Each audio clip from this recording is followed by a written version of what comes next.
Police ने क्या कहा? डायरी ली? अरे नहीं बाबा, अभी तो बताया, पुलिस ने कोई डायरी वायरी नहीं ली।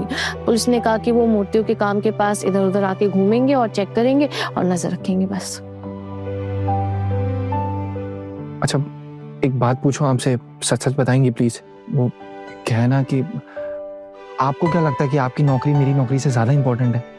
मतलब आना क्या है ना कि मैं जानता हूँ कि आपकी पोजीशन बेटर है, और ये बात तो अभी आपने थोड़ी देर पहले भी बोल दी, और जो आपके बॉस हैं वो भी अच्छी पोजीशन पे है, अच्छी नौकरी है, इतना अच्छा जॉब प्रोफाइल है, तो कहीं आपको उनकी जॉब प्रोफाइल देख के अट्रैक्शन तो नहीं होता उनकी तरफ? मतलब अगर कुछ भी है तो आना मुझे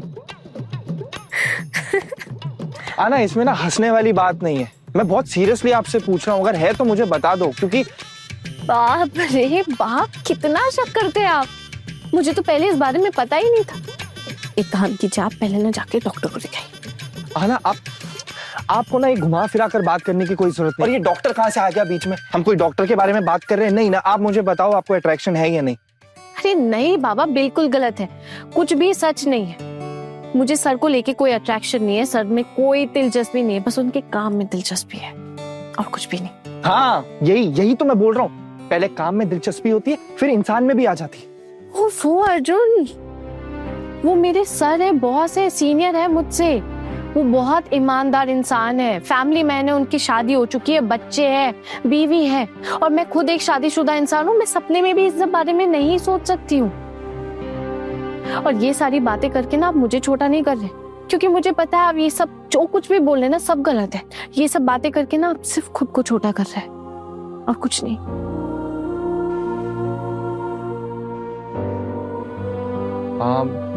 तो एक काम कीजिए ना, आप मेरी कसम खाइए, लीजिए, बोलिए जो आप बोल रही हैं वो सच है, छूइए। इसमें छूकर कसम खाने वाली कौन सी बात हो गई? मैं कह रही हूँ ना, आपको मेरी बात पे विश्वास नहीं है। नहीं, क्योंकि आपने ये बात छूकर नहीं बोली है। छूकर कसम खाइए पहले, तब विश्वास करूंगा। छूइए, ये लीजिए। लीजिए, छू लिया, और कसम भी खाती हूँ कि मेरे और सर के बीच में ऐसा कुछ भी नहीं है। खुश? मेरी शांति? पक्का? हाँ बाबा पक्का। फिर ठीक है। सॉरी आना, वो पता क्या है, एक्चुअली ना मुझे थोड़ी सी इनसिक्योरिटी हो रही थी। किस बात की इनसिक्योरिटी? देखो आना, मैं ना ये चीज समझता हूँ कि आपकी नौकरी बहुत बहुत अच्छी है और आपकी बहुत अच्छी पोजीशन है, आपकी बहुत सारी जिम्मेदारियां हैं, लेकिन आना मैं बहुत खिसने के बाद बहुत मुश्किल है मेरे लिए प्रमोशन वगैरह। ये बात की बात है, इतनी मेहनत करने के बाद भी शायद नहीं मिले, ऐसा जरूरी नहीं होता मेरी जॉब में। इसलिए मुझे ऐसा लगता है कि आप मुझे छोड़कर चली जाएंगी, क्योंकि मेरी जॉब ऐसी है, और फिर मुझे, और जब भी मैं इस बारे में सोचता हूँ ना तो थोड़ा सा बौखला सा जाता हूँ। अभी ना मैं आपको एक बात साफ साफ कहना चाहती हूँ अर्जुन, अगर मैं कभी भी आपको छोड़कर जाऊंगी ना तो सिर्फ आपके व्यवहार की वजह से। आप कितने पैसे कमाते हैं, आपकी जॉब प्रोफाइल क्या है, कौन सी पोस्ट पे, ये सब मेरे लिए मैटर नहीं करता। मैंने आपकी नौकरी से प्यार नहीं किया था, मैं आपसे प्यार करती हूँ। आप एक बात बताइए, जब आप जिससे प्यार करते हैं वो इंसान ही बदल जाए, जब वो इंसान वो रहे ही नहीं, वही इंसान बदल जाए, तो मैं उस इंसान के साथ कैसे रह सकती हूँ? जवाब दीजिए। आप जानते हैं ना अर्जुन कि बेवजह कोई मेरी बेइज्जती करे ये मुझे बर्दाश्त नहीं है। मेरे लिए ना मेरा सेल्फ रिस्पेक्ट बहुत जरूरी है, और शायद इसी वजह से मैं एक बार पहले भी हमारा रिश्ता खत्म कर चुकी हूँ। बस मैं यही उम्मीद करती हूँ कि आप फिर से ऐसा कोई काम नहीं करेंगे जिससे मुझे ये रिश्ता खत्म करना पड़ जाए। ये जो आपने सर के साथ बर्ताव किया है ना इतने कुछ दिनों में, ये तो मैं मान ही नहीं पा रही हूँ। बिल्कुल सही नहीं किया आपने। अरे हाँ ना, आपको अपने सर के लिए इतनी चिंता क्यों हो रही है? अगर मैंने उन्हें कुछ बोला भी है तो आपको क्यों बुरा लग रहा है? आप वापस घूम फिर कर उसी बात पर आ गए ना। अर्जुन अपने दिमाग को ना थोड़ा खुला रखिए प्लीज, और ये सारी बातें करना बंद कीजिए, क्योंकि मुझे बहुत बुरा लग रहा है।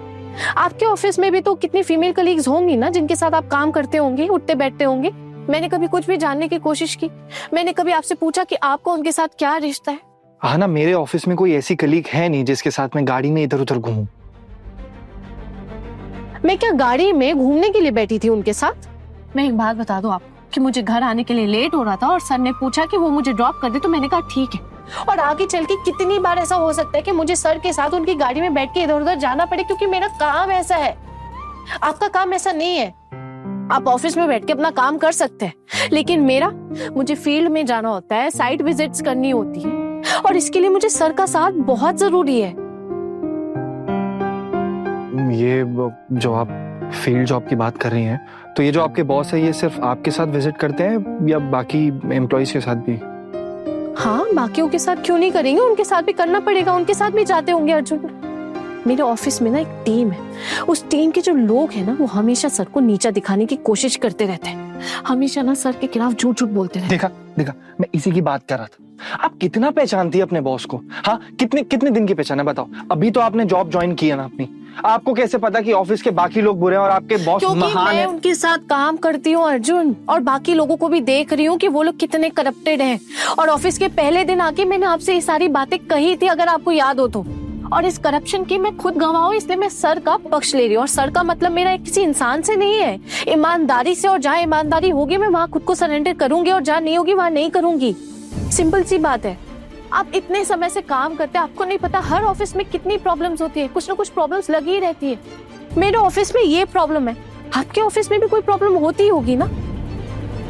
वो अलग बात है, आपने मुझसे कभी शेयर नहीं किया, मैंने भी आपसे कभी पूछा नहीं। लेकिन अर्जुन प्लीज एक रिक्वेस्ट है, मेरे ऑफिस के प्रॉब्लम्स के बीच में आप मत आइए। मैं इन्हें खुद डील कर लूंगी, खुद सॉल्व कर लूंगी। और एक और बात, मेरे सर को ना इस तरह बेइज्जत करना बंद कीजिए, मेरा वहां काम करना मुश्किल हो जाएगा। वरना पता नहीं वो लोग क्या सोचेंगे मेरे बारे में, क्या क्या सोचते होंगे, कैसे किस नजर से देखेंगे। बोलते होंगे पता नहीं कैसे आदमी के साथ शादी कर ली मैंने, जो उसका हस्बैंड उसको ट्रस्ट ही नहीं करता, हमेशा हर चीज पे शक करता रहता है। और पता है आपको क्या, इस चक्कर में ना कल को ये भी हो सकता है कि वो लोग मेरे कैरेक्टर पे बोलने लगे, उन्हें लगे कि मैं ही खराब हूँ, मेरे चरित्र पे दाग है।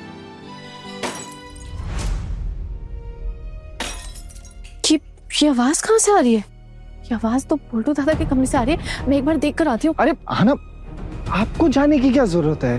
पोल्टू दादा का कमरा है, अपनी नई दुल्हन के साथ होंगे, आप क्या करोगे वहां देख के? अरे लेकिन कोई परेशानी भी तो हो सकती ना, एक बार। ना कोई परेशानी नहीं है, ये हो सकता कोई चीज गिरी हो, उसकी आवाज हो। ठीक है, एक बार मुझे जाके पूछने दीजिए प्लीज, मैं एक बार पूछ कर ना तुरंत वापस आ जाऊंगी। आप सोचिए मैं अभी आती हूँ, ठीक है? हाँ ठीक है, जाओ आप जाओ वहाँ पोल्टू दादा के कमरे में जाओ। वैसे भी आपको सब पर ध्यान देना होता है, लेकिन मुझ पर नहीं। जाओ। नहीं, अब आप जाओ। बच्चों जैसे हरकतें क्यों करने लग जाते? आपके घर में किसी को परेशानी है ना, मैं वही देखने जा रही हूँ ना, देख के तुरंत वापस आ जाऊंगी।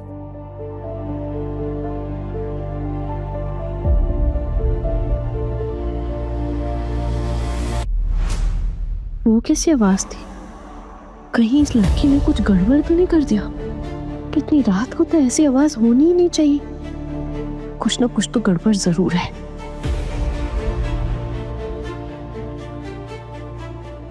बड़े घर की छोटी बहू रात 10 बजे दंगल टीवी पर।